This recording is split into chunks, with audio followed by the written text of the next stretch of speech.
विदा के बट विनय करी, फिर पाए मन काम। उतरी नहाए जमुन जल, जो शरीर सब श्याम। सुनत तीर बासी नर नारी, धाये निज निज काज विसारी। लखन राम सिय सुंदर ताई, देखि करहि निज भाग्य बड़ाई। अति लालसा बसहि मन माही, नाव गाँव बूझत सकुचाही। ये तिन बहु बारिद सयानी, ये तिन बहु बारिद सयानी। तिन करि जुगति राम पहिचानी। सकल कथा तिन सबहि सुनाई, बनहि चले पितु आयस पाई। सुन सब साध सकल पछिताहि, रानी राय कीन बल नाही। तही अवसर एक तापस आवा, तेज पुंज लघु बयस सुहावा। कवि अलखित गति भेष विरागी, मन क्रम वचन राम अनुरागी। तदंतर श्री राम जी ने विनती करके चारों ब्रह्मचारियों को विदा किया। वो मनचाही वस्तु अनन्य भक्ति पाकर लौटे। यमुना जी के पार उतरकर सबने यमुना जी के जल में स्नान किया, जो श्री रामचंद्र जी के शरीर के समान ही श्याम रंग का था। यमुना जी के किनारे पर रहने वाले स्त्री पुरुष यह सुनकर कि निषाद के साथ दो परम सुंदर सुकुमार नवयुवक और एक परम सुंदरी स्त्री आ रही है, सब अपना अपना काम भूलकर दौड़े। और लक्ष्मण जी, श्री राम जी और सीता जी का सौंदर्य देखकर अपने भाग्य की बड़ाई करने लगे। उनके मन में परिचय जानने की बहुत सी लालसाएं भरी हैं, पर वे नाम गांव पूछते सब चाहते हैं उन लोगों में जो वयोवृद्ध और चतुर थे। उन्होंने भक्त युक्ति से श्री रामचंद्र जी को पहचान लिया। उन्होंने सब कथा सब लोगों को सुनाई कि पिताजी की आज्ञा पाकर ये वन को चले। ये सुनकर सब लोग दुखित हो पछता रहे हैं कि रानी और राजा ने अच्छा नहीं किया।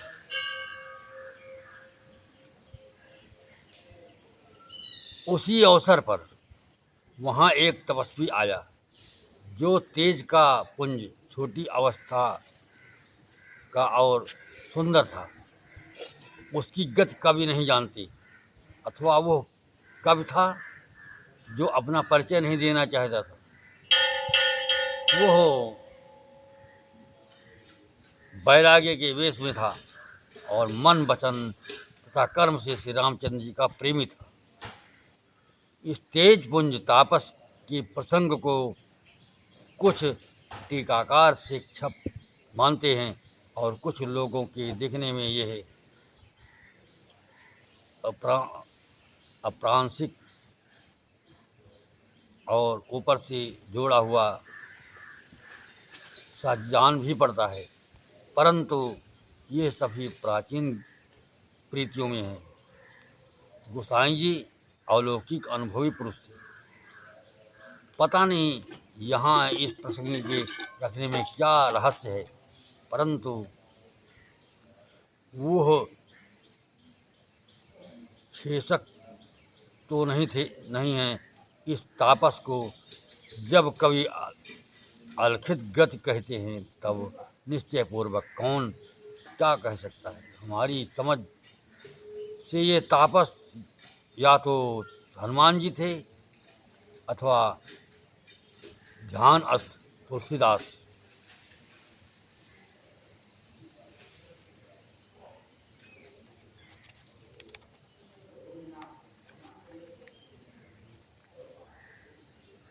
सजल नयन तन पुलक निज इष्ट देव पहचानी।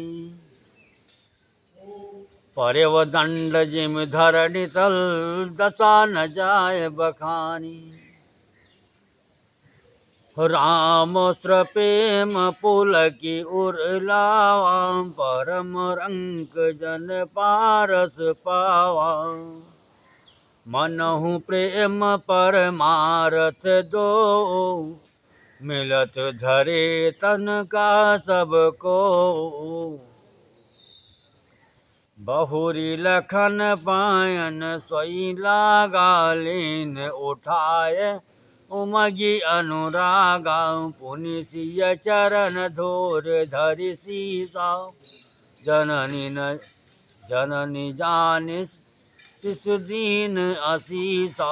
कीन निषाद दंडवत तेहि मिलव मुदित लखि राम सनेहि। पियत नयन पुट रूप पीयूषा मुदित सुवसन पाय जिमि भूखा। ते पितु मात कहूँ सखी कैसे जिन पठये बन बालक ऐसे।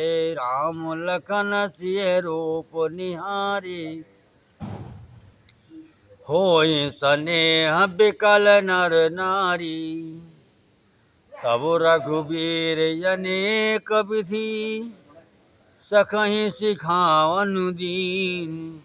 राम रजायस शीस धरी भवन गवन तेहि कीन्ह।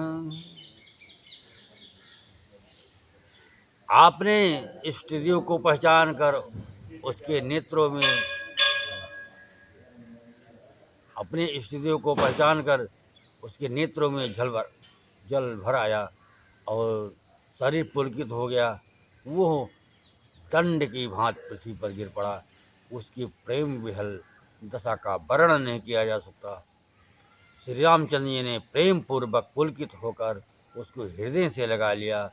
उसे इतना आनंद हुआ मानो कोई महादरिद्री मनुष्य पारस पा गया हो।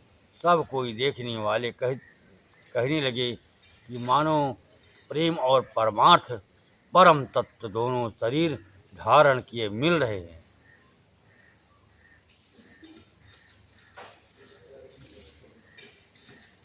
फिर वो लक्ष्मण जी के चरणों में लगा। उन्होंने प्रेम से उमंग कर उसको उठा लिया। फिर उसने सीता जी की चरण धूल को अपने सिर पर धारण किया। माता सीता ने भी उसको अपना छोटा बच्चा जानकर आशीर्वाद दिया। फिर निषाद राज ने उसको दंडवत की। श्री रामचंद्र जी का प्रेमी जानकर वो उस निषाद से आनंदित होकर मिला। वो तपस्वी अपने नेत्र रूपी दोनों श्री राम जी की सौंदर्य सुधा का पान करने लगा और ऐसा आनंदित हुआ जैसे कोई भूखा आदमी सुंदर भोजन खाकर आनंदित होता है। इधर गांव की स्त्रियां कह रही हैं, हे सखी कहो वे तो माता पिता कैसे हैं जिन्होंने ऐसे सुंदर सुकुमार बालकों को वन में भेज दिया। श्री राम जी, लक्ष्मण जी और सीता जी के रूप को देखकर सब स्त्री पुरुष स्नेह से व्याकुल हो जाती।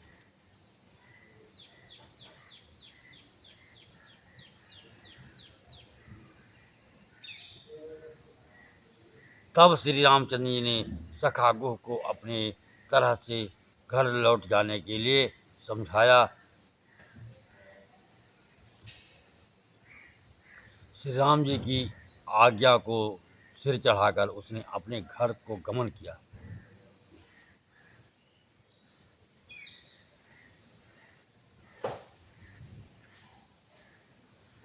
पुनि सिय राम लखन कर जोरी जमु नहीं कीन प्रणाम बहोरी। चले शशि मुदित दो भाई रवि तनु जाक कै करत बड़ाए। पथिक अनेक मिलई मग जाता कहें सपे देख दो भ्राता। राज लखन सब अंग तुम्हारे, देखि सुवच यति हृदय हमारे। मार्ग चलऊं पया जहीं पाए, ज्योतिष झूठ हमारे भाए। अगम पंथ गिरि कानन भारी, तेहि महासाथ नाथ सुकुमारी।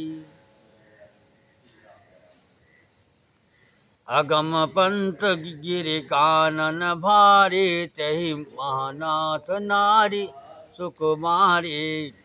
करके हरे बन जाओ न जोई, हम संग चलहि जो आयस होई।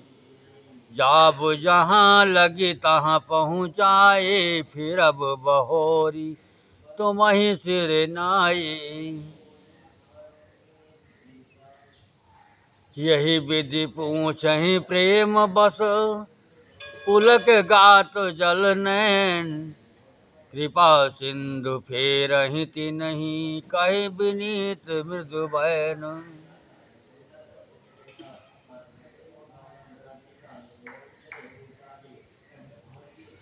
फिर सीता जी, श्री राम जी और लक्ष्मण जी ने हाथ जोड़कर यमुना जी को पुनः प्रणाम किया और सूर्य कन्या यमुना जी की बड़ाई करते हुए सीता जी सहित दोनों भाई प्रसन्नता पूर्वक आगे चले।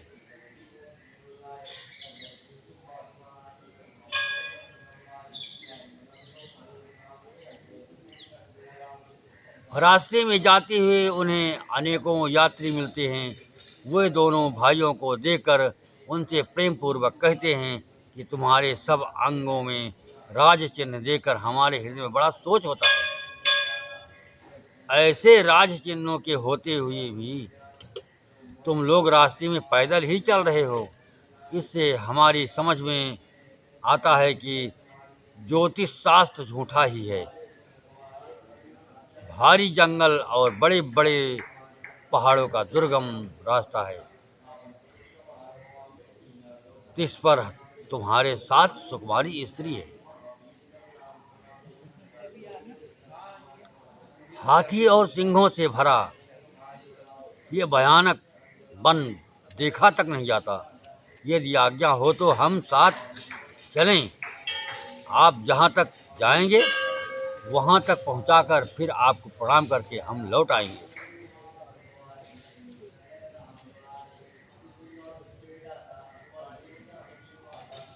इस प्रकार वे यात्री प्रेम बस पुलकित शरीर हो और नेत्रों में प्रेमांसुओं का जल भरकर पूछते हैं, किंतु कृपा के समुद्र श्री रामचंद्र की कोमल विनय युक्त वचन कहकर उन्हें लौटा देते हैं।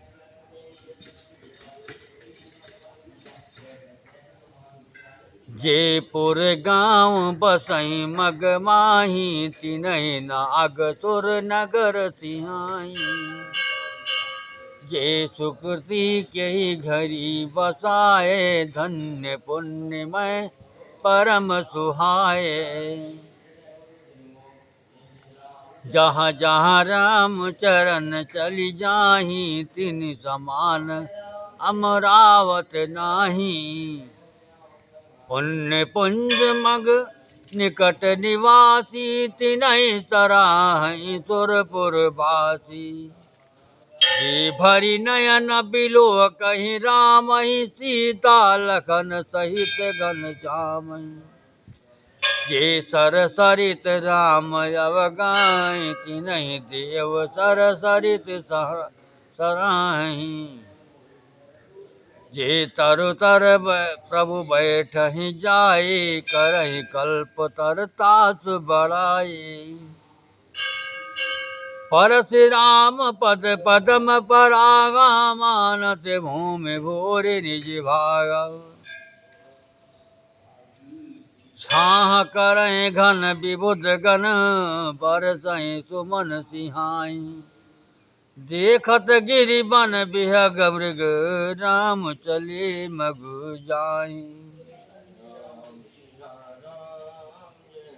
जो गांव और पूर्वी रास्ते में बसे हैं, नागों और देवताओं के नगर, उनको देखकर प्रसन्नता पूर्वक ईर्ष्या करते और ललचाते हुए कहते हैं कि किस पुण्यवान ने किस शुभ घड़ी में इनको बसाया था,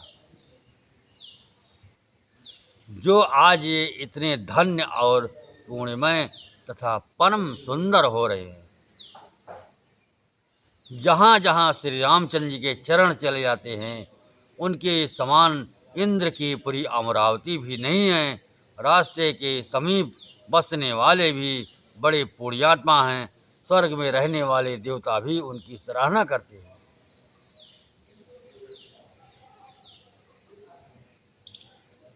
जो नेत्र भरकर सीता जी और लक्ष्मण जी सहित घनश्याम श्री रामचंद्र जी के दर्शन करते हैं, जिन तालाबों और नदियों में श्री राम जी स्नान कर लेते हैं, देव सरोवर और देवांगनाएं, देव नदियाँ भी उनकी बड़ाई करती हैं।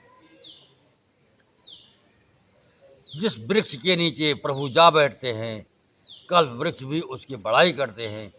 श्री रामचंद्र जी के चरण कमलों की रज का स्पर्श करके इस पृथ्वी अपना बड़ा सौभाग्य मानती है।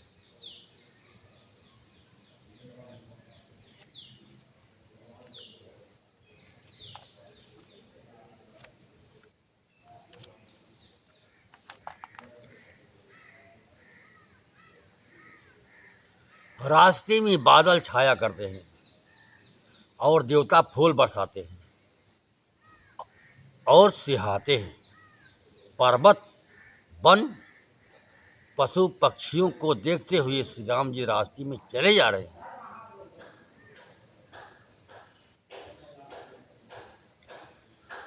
सीता लखन सहित रघुराई, गाँव निकट जब निक सही जाई। पुनि सब बाल वृद्ध नर नारी, चलहि तुरत गृह काज विसारी। राम लखन सिय रूप निहारी, पाय नयन फल होई सुखारी। सजल बिलोचन पुलक शरीरा, सब भय मगन देख दो वीरा। भरनि न जाय दशा तिन केरी, लख जन रंकन सुरमणि ढेरी। एकन एक बोल सिख देहि, लोचन लाहुले हो छन एहि। राम ही देख एक अनुरागे, चितवत चले जाहि संग लागे। एक नयन मग छवि और आनी, होहि शिथिल थन बर मन बर मानी। एक देख बट छाह भली, दास मृदुल तन पात। कहाँ गवाए छिनक श्रम, गौन अब अबहि की प्रात।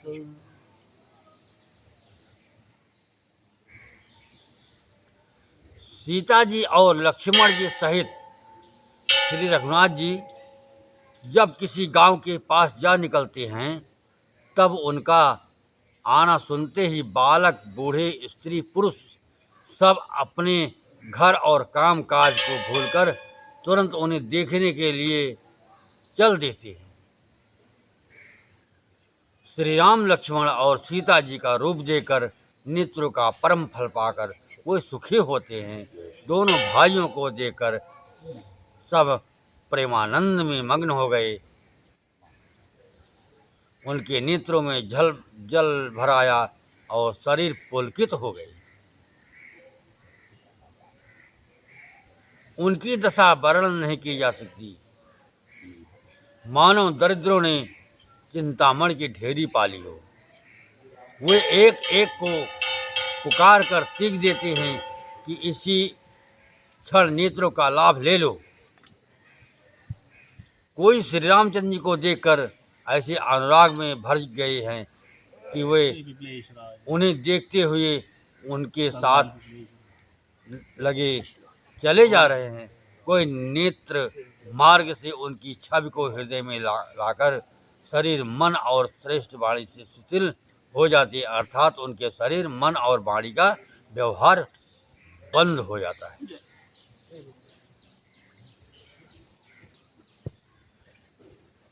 कोई बड़ की सुंदर छाया देखकर वहाँ नरम घास और पत्ती बिछाकर कहते हैं कि इसी की क्षण भर यहाँ बैठकर थकावट मिटा लीजिए, फिर चाहे अभी चले जाइएगा, चाहे सवेरे।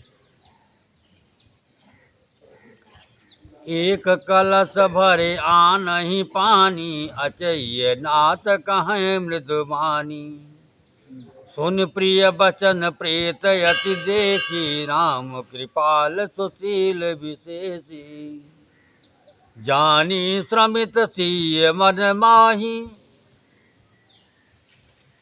धरिक विलंब केन बट छाही। मुदित नारी नर देखहि शोभा, रूप अनूप नयन मन लोभा।